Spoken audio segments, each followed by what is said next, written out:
What's up, my people? Welcome back to Vertical Football. Welcome back to an episode of the Manchester United Fans Corner. I'm your host, Shegu. And guys, it's Monday, and as usual, we're here to talk about Manchester United. So today, guys, it's a very, very important topic today, as usual.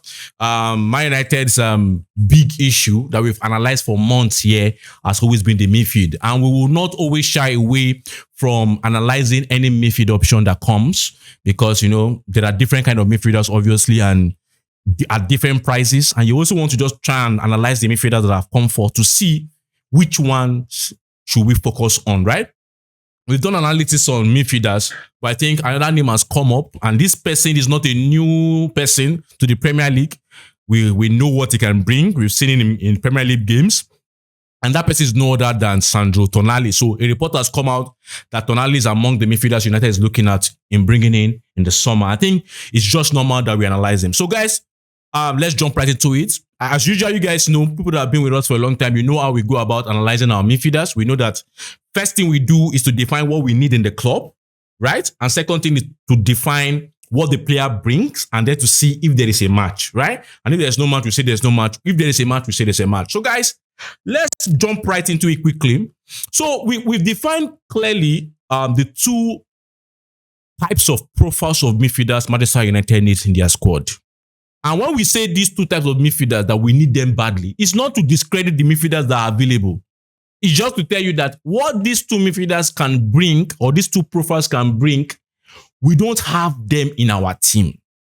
And I believe that a successful football squad is a squad that have players that give you different options, because you are not facing the same opponents every single time, right? You are facing opponents that will give you different kinds of difficulties. And it is not wise for a team to consistently use just the same kind of, combinations for every opponent, because sometimes you might easily get found out. And I know that, yes, there has to be a balance between having a fixed starting 11, right?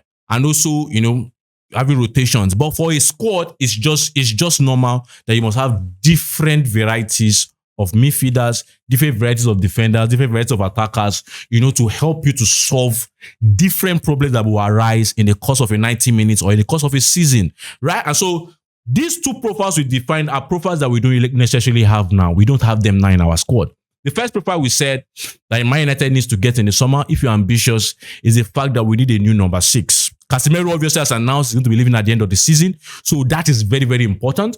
But we've also defined the fact that United should not be going for just a pure destroyer in the number 6. What we need to take our team to the next level is the fact that we need a midfielder in the number 6 role that can do the destroying job in terms of a midfielder that is very good in tackles, not just tackles alone, in terms of interception. Someone that is able to read the game and intercept and to be ahead of the opponent in terms of intercepting, the balls of the opposition and give us an opportunity to counter press and to do a transition kind of football, right? We need that. Very, very important. Because if you look at the games we've played in recent times, you cannot deny the fact that there are spaces that some teams find it easy to play through. So you want a midfielder that has the ability to read the move of the opponent and intercept at the right time and give us the opportunity to counter press and counter attack, right? So you need that. But also you need someone that is very strong in the duels, very, very, at least above average in the efficiency of his tackles and the accuracy of his tackles. Someone that can really, really dig in and be like a beast in tackles for us. Yeah, but on the ball, we need that same player to be someone who is, as I said, above average on the ball. For me, I don't even mind each person should be an expert on the ball. We need that. But I'm keeping the bars someone that is above average, clearly above average on the ball. And as you can see, Casemiro is a fantastic player. But Casemiro, yeah, obviously is very good for us. But on the ball, I want someone that is better than Casemiro on the ball. Someone that can still give me solidity at the back, but very, very good on the ball. And on the ball in the sense of, he's someone that can possibly, in a case of receiving the first pass on the defensive line, right? Sometimes Casemiro might be developed to do that. But if Casemiro is not even doing that, someone that can do that, receive the first pass, from the defensive line, and allow us to play, can collect on the half turn, allow us to play, but also someone that has variation of passes, not just short passes, not just long passes, but a variation of passes that can allow us to attack opponents, as they come, variation of passes. And also someone that, in a sense of when we now try to push the opposition in their own half and play in the opposition half, this is someone that has the ability to maraud, right, in that central zone, to maraud and try and find spaces for us when team decides to go on a low block against us, right?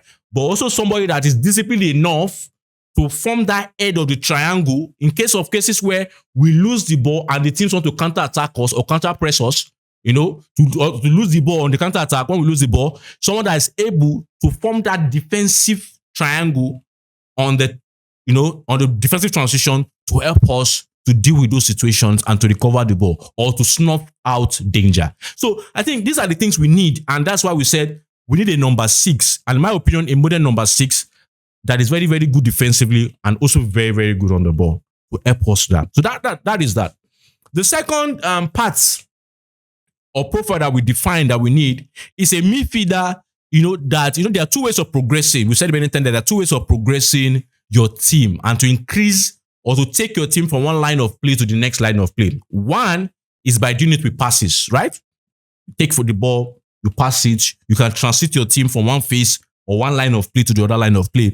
But the other way to do it is by physically, aggressively, demanding proactive way, carry the ball and actually, penetrate. Be like that vertical spine or that vertical, arrow that pushes your team forward when you carry the ball and you run. And I think, or that's what you would call a box-to-box midfielder, right?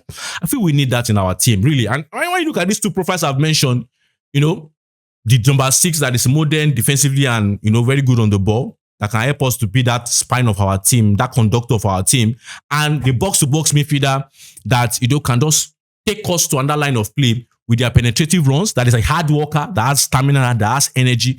You will see that we don't have those profiles in United currently. We don't have. We have Kobe Mainoo, who obviously I've said is a midfielder that will be very, very good in a possession-based side. I think you'll see his best when it's in a team that has more of the ball, where he can do those passes, short passes, retain the ball, find spaces in between the defensive line. He's very, very good with that. But the fact is, you cannot really say on the defensive transition, Kobe Mainoo is the best you want to have in your team. And this is not to say he's not a good player. It's just to say everybody player has their own profiles and what they bring, right? So you need someone that is up and down as a box-to-box midfielder, right? And also someone that can become the anchor, that can really, really be at the center and, with a view of the whole pitch and very intelligent to do a lot of things and also very defensively solid. So now, let's look at Tonali and what Tonali brings. First of all, for me, when I saw the news about Tonali is a player that I like. And I'm not going to use my own fact that I like him to say we should buy him. But I'll tell you why I like him. I'll tell you what he also brings. So first of all, Tonali is a player that falls into the mood in terms of how will I put it now? In terms of a player that can play multiple positions, right? In terms of when we look at Elliot Anderson can play as a 6, can play as an 8. Look at Carlos Baleba, can play as a 6, can play as an 8. Tonali is also that player that plays as a 6 and an 8. But I think there's a difference because for me, for example, when I look at Elliot Anderson, I believe Elliot, in my opinion, can play both roles well. I believe Elliot Anderson can play both roles well. I believe that Carlos Baleba also can play those roles well, even though I believe Baleba, for me, I would want him to be an 8, right? But for Sandro Tonali, I believe Tonali majorly is an 8. I believe it's an 8. I believe the natural tendency of Tonali is to pick the ball from at the beginning of the end of the defensive third and to push the ball to the final third. I believe this is what Tonali does. This is his natural habitat. That ability to be a proper box-to-box midfielder. Whenever you see him, even in games where Tonali has been asked to play as a 6, you will still watch it and you'll be like, there's this natural tendency for Tonali to want to move from one line of play to another line of play. So for me, I know that yes, Tonali can play as a 6, but for me, I still see Tonali as an 8. I believe Tonali has the qualities to be an 8, to be that person that can be that vertical line to push a team forward with his penetrative runs into the final third. I really believe he has that. But talking about his 6 role, I believe he has the qualities also to play as a 6. And maybe not the kind of 6 we want at United, right? Maybe not the kind of 6 we want at United, but I believe he has the qualities. Now bears the question is, how is it going to work? Obviously, if you are playing a double pivot of maybe Kobe Mainoo, or let's say Kobe Mainoo and Sandro Tonali, I think it's going to be funny because Tonali has the potential to be that player that pushes up at certain moments, pushes up to help or to drive the ball forward, right? And so that means you will need a Kobe Mainoo to be disciplined enough to cover the space behind Tonali, right? And if Kobe decides to push and try to play, you will need the Tonali also to be disciplined enough to stay back, right? And I think that can work because, for example, when you look at the last game against, I think, Tottenham Hotspur, right? There were certain moments in the game where Casemiro was one higher up and Kobe was back. And Kobe was there. So I believe it's just about having the right moment where each and every one of them, decides when they push forward and what the team needs. If it's someone to drive the ball, forward penetratively, Tonali can do that. If it's someone to help in terms of possession base, we're having the possession of the ball, they're going on a low block, and we're trying to find spaces or 1-2 kind of balls. Kobe goes and then Tonali stays back. But in terms of being a 6, and I believe our midfield, and let me say this, I believe United midfield is a midfield that I believe over time, in the phases of the game, would be a midfield that will naturally change from being a double pivot to a single pivot. So I believe, we might start as a double pivot, but I believe when we start to dominate games, when we try to get to the levels we want to get to in the future, I believe in that 3-man midfield, it will just be a single pivot, and then we have 2 number 8s, right? 2 number 8s. And looking at the qualities that Kobe Mainoo brings and the fact that it's going to be a feature still for this United side, I do not really see Tonali being that single pivot. For me, I know, yes, in Newcastle, he plays that. Sometimes you use Joelinton, Bruno Guimaraes, and then you use Tonali. Yes, I've seen that. But for me, I just believe I want more than what Tonali will bring. So let me tell you why I believe Tonali can play in that number 6. Obviously, Tonali is a very simplistic player. And one thing for me why I like him is the fact that there are certain positions on the pitch where I believe simple does it. Yeah. And I think that number 6 role is a role I believe that you always need in your squad, a player on your team, a player that does it simple in that number 6 role. Simple in that number 6 role. In terms of the passes, letting the team play, releasing the ball, and releasing the ball quickly. And I think Tonali does that. In terms of Tonali is simplistic. And not just even in the position of number 6. I think in all parts of his game, he's simplistic. He does it quick. Receives the ball quick.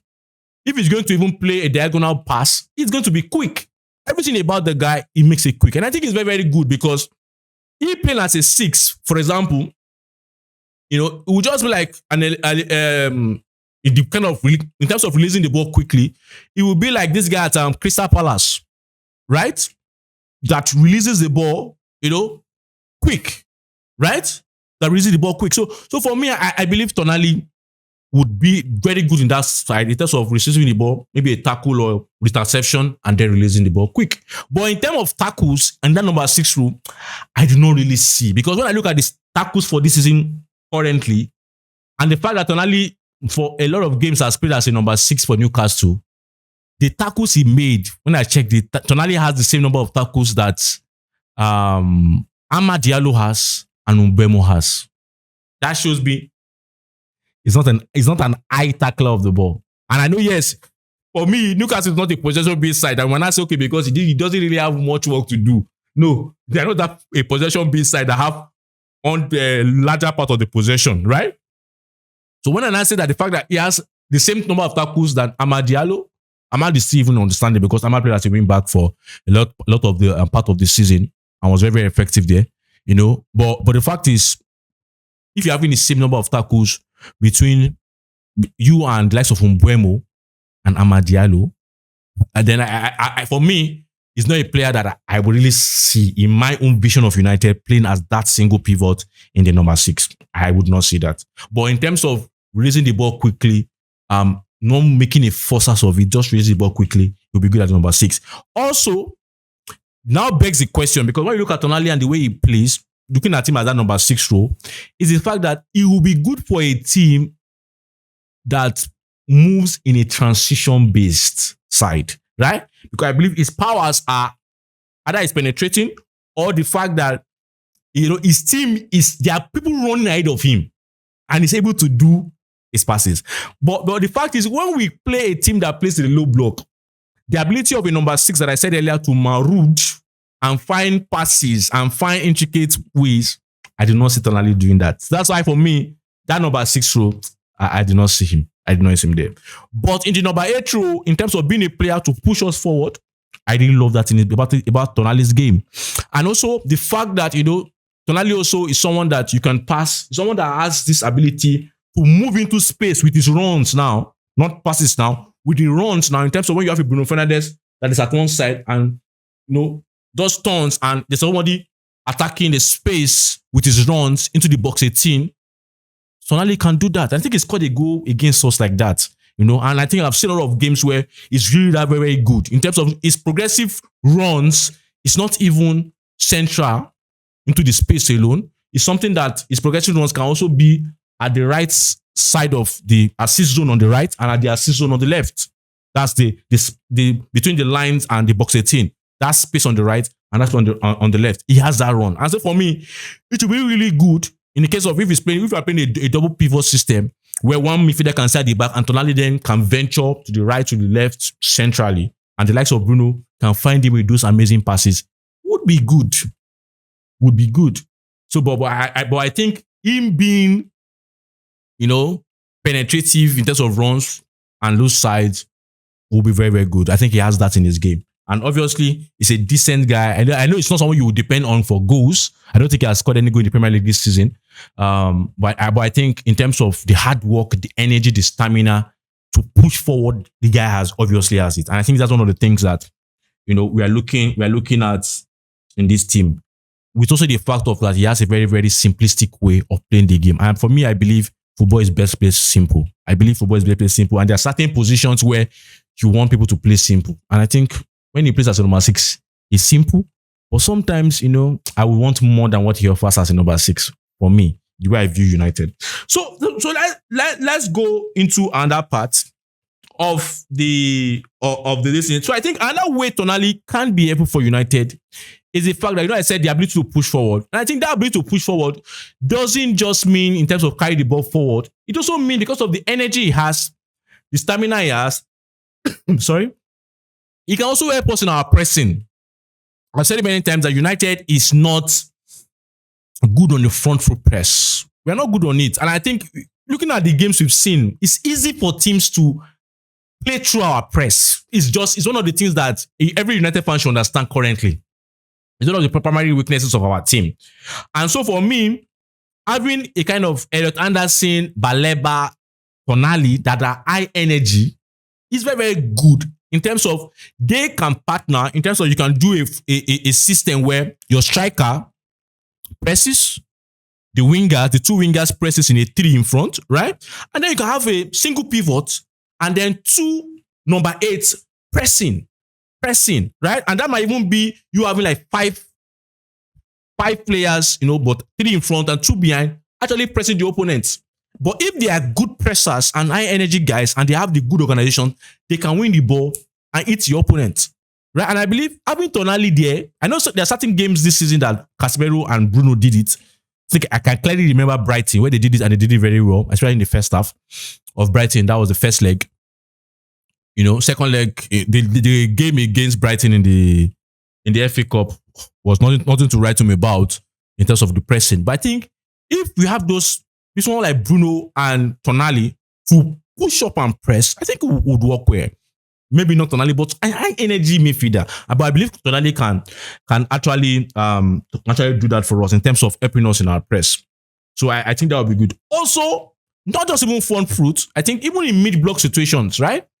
In mid-block situations, I believe being on the mid-block in terms of the team is trying to play, your opponent is trying to play out, and you're in the mid-block to low block, trying to be compact the way Carrick has done for some few games, and you want someone that can intercept and then quickly. Tonali can also do that in terms of they'll be there, that high energy to go maybe 1v1 with the opponent. And when he receives the ball, he's someone, as I said earlier, very simplistic in the way he passes, release the ball for those who can do the job. And that makes sense. That really makes sense because I think he has that in the front foot press and the mid block. I think it will help United in that way. Yeah, it will help United in that way, looking at him as a person. Yeah, and I think obviously I said he has variation of passes. Even though I know that the passes are very, very simplistic, but the passes are effective, right? His passes are effective. Yes, he's not a high volume passer as you would want as a number 6. But in terms of if he plays as a number 8, I believe he's decent in the kind of passes he has, right? Variation of passes he has in terms of short, effective, simplistic short passes, but also effective and simplistic variation of passes in terms of diagonal passes and long passes. I think he has that, but it's very simplistic. There's no much complication to those passes. It's very simplistic, but I think also very, very, very, very, very, very effective. So looking at his age, I think he falls into the bracket of what United is looking for in terms of his 26. 26 is going to be 26 by May, which is when we'll start talking about buying him. And I think it's not bad. He has played down going to 3 years in the Premier League. I know that there was a ban, but I think this is going to be like a second full season in the Premier League. And for me, I believe that's amazing. That's amazing. He's someone that already has Premier League experience, so he feels that. But now let's talk about the price. I think we should not talk about the price in terms of analyze what he can bring the team predominantly as an 8. So about the price, looking at the amount Newcastle bought Tonali, I think is 60 million plus. And looking at the price that they want to sell Tonali is a very, very important player for Newcastle. So if we are going to be getting Tonali, we'll be looking at close to 80 to 100 million pounds, right? To get Sandro Tonali into our team. And looking at the fact that if you are going to, and this is my very honest, I love Tonali as a person. I love him as a player. If I was a manager, he's one of the players that I can have in my own team. But I'm not United. I'm a fan of United. I'm not the manager of United. But let me say this. If I had 100 million to spend on a midfielder, looking at what I want in United team currently, and the fact that maybe there can be that flexibility of playing as a 6 and an 8, I would not spend it on Sandro Tonali. And I'm be very, very honest. I think I would obviously go for an Elliot Anderson, Carlos Baleba. For me, I think Elliot Anderson even use a lot of things. If you're looking for someone that can predominantly play as a 6 and also not play as an 8, I think you're just looking at, if you're going to buy one player for 100 million, even though I know you might have that, you must have that argument is that they really worth 100 million or not, right? But if you are compulsory going to spend 100 million, I don't think I will spend it on Tonali. Tonali is a fantastic player, but I don't think I will spend it on Tonali. I think I would more or less spend it on Elliot Anderson. Really. For me. That's my own opinion. But obviously, Tonali is an amazing player. But I think the price, and if you look at the fact that he will predominantly play in what suits him as an 8, I don't think he's going to give us much as a 6. I don't think he's going to give us much as a 6. So guys, this is my opinion on Sandro Tonali and the reports linking him to Manchester United. I've given my own opinions, and I know you guys have your own opinions about should we go for him or not. So let me have your opinions in the comment section. Don't forget to like, don't forget to subscribe, and don't forget to share. And if there's anybody you want us to analyze, any news about any midfielder that is coming up, or any news about any player that is coming up that you want us to analyze, just comment in the comment section and we'll do the analysis for you. Thank you for sticking with us. Thank you for your comments, your likes, your good words. We truly appreciate you. Until we see you next time. Bye.